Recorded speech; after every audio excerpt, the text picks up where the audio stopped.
The area bounded by the curve y is equal to x mod x axis, and the ordinate x is equal to -1 and x is equal to 1 is given by.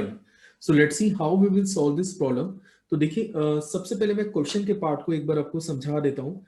Question ये है कि आपको एक curve given है which is x into mod x. अभी हम लोग इसको ब्रेक करेंगे कि कैसे और फर्दर एक्सप्रेशन में आप इसे लिख सकते हैं. इसके बाद दो वर्टिकल लाइंस गिवन है जिसमें एक लोकेशन है x इज इक्वल टू -1, दूसरा लोकेशन है x इज इक्वल टू 1 और एक आपको गिवन है x एक्सिस. और in the question he was asking कि इन चारों से जो बाउंडेड पोर्शन जनरेट होगा आपको उसका एरिया निकालना है. तो चलिए देखते हैं कि सबसे पहले फंक्शन के ऊपर काम कर लेते हैं और मैं एक बार आपको समझा देता हूं कि फंक्शन पे हम लोग कैसे मैनिपुलेट करेंगे. तो देखते हैं कि इसके लिए कंसेप्ट क्या रिक्वायर्ड होगा. जैसा कि आप जानते हैं कि अगर मैं मॉडेक्स पे काम करूं तो मॉडेक्स जो है वो x के इक्वल होता है when x is greater equal to 0 and this is equal to -x when x is less than 0. और मैं आपको सजेस्ट करूंगा कि आप मॉडुलस की प्रॉपर्टी एक बार आप रिवाइज कर लें अगर इस क्वेश्चन पे काम कर रहे हैं. तो आप देख सकते हैं कि जो फंक्शन प्रोवाइडेड है वो है fx is equal to x into mod of x के. तो मैंने यहाँ पे दो केसेस बनाए हैं. पहला केस है when x is less than 0. जब x आपका लेस देन 0 है तो आप इसे लिख सकते हैं x इंटू माइनस एक्स, जो कि फर्दर मैनिपुलेट करके ये बनेगा माइनस के एक्स स्क्वायर के. और इन केस अगर आपका x ग्रेटर और इक्वल टू 0 है तो ये एक्सप्रेशन बनेगा x इंटू एक्स के, जिसे आप एक्स स्क्वायर लिख सकते हैं. तो फाइनली मैंने फंक्शन डिफाइन कर लिया. आप लिख सकते हैं कि वो जो f x is equal to x into mod of x है ये दो केसेस में ब्रेक हुआ है. It is equal to minus x square when x is less than 0 and this is x square when x is greater equal to 0 के. तो चलिए मैंने ग्राफ तो आपको ऑलमोस्ट प्लॉट करके मतलब ग्राफ का जो कंडीशंस है वो तो हमने जनरेट कर ही लिए हैं. अब हम बात करते हैं फंक्शन के ग्राफ की. देखिए इन जनरल अगर मैं बात करूं तो y is equal to x square की ग्राफिंग ये होती है. लेकिन आप जैसा कि देख सकते हैं कि ग्राफ थोड़ा डिफरेंट तरीके से आपने बनाया हुआ है कि जीरो के बाद आपको कंसीडर करना है एक्स स्क्वायर जीरो या जीरो के बाद के लिए, और जीरो से पहले के लिए जो ग्राफिंग आपको करनी है वो है माइनस एक्स स्क्वायर की. तो चलिए देखते हैं कि ग्राफ इसका कैसे जनरेट होगा. देखिए आफ्टर जीरो तो आपको एक्स स्क्वायर की ग्राफिंग ही करनी है. मतलब this is a graph fx is equal to x square when x is greater than or equal to 0. लेकिन जब आपका x लेस देन 0 है, मतलब इस पर्टिकुलर डायरेक्शन में जब x की वैल्यू है, जब x आपका नेगेटिव है, तो आपको ग्राफिंग करनी है माइनस एक्स स्क्वायर की. तो मैं आपको बता देता हूं कि अगर एफ एक्स स्क्वायर का ग्राफ ये है तो माइनस एक्स स्क्वायर की ग्राफिंग करने के लिए आपको पूरे फंक्शन को डाउनवर्ड टर्न करना पड़ेगा. मतलब ये कॉनकेव अपवर्ड हो गया. This is a graph of y is equal to x square and this is a graph of y is equal to minus x square के. तो मैं एक्सपेक्ट कर रहा हूं कि अब शायद आपको और कंफर्टेबली ये समझ में आएगा.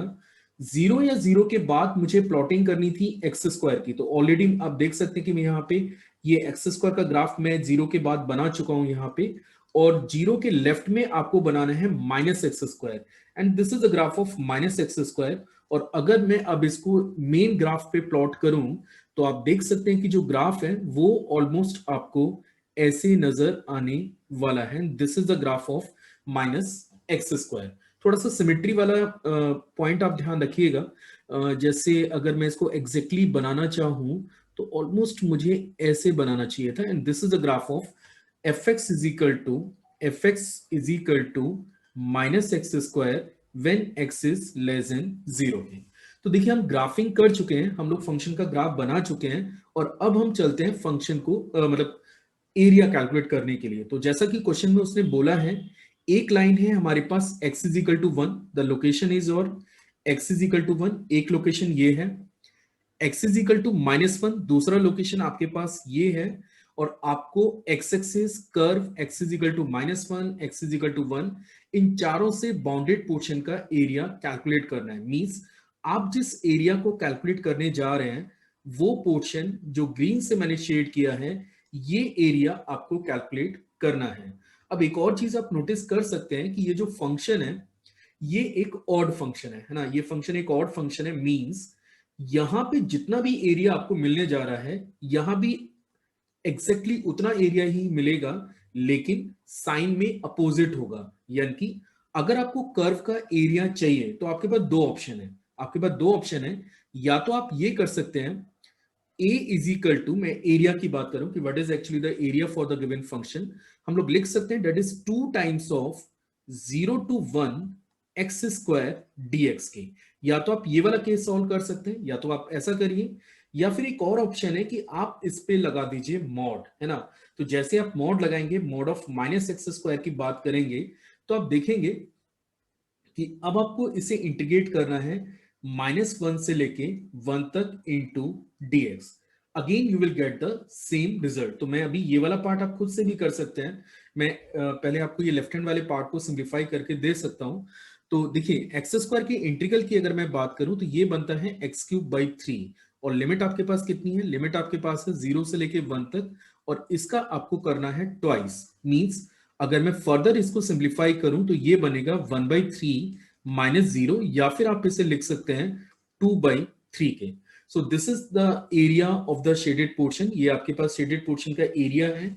या फिर आप इस पे भी वर्कआउट कर सकते हैं, जैसे मैंने आपसे कहा कि आप फिर एक काम करिए कि फंक्शन का मॉड ले लीजिए, और जैसे आप फंक्शन का मॉड लेंगे तो because the function is an even function, again आप इसे लिख सकते हैं 2 times of 0 to 1, 2 times of 0 to 1 x square dx के। और अगेन जब आप इसे फर्दर सिंप्लीफाई करेंगे तो result you are getting 2/3। So finally this is the area for the given shaded portion.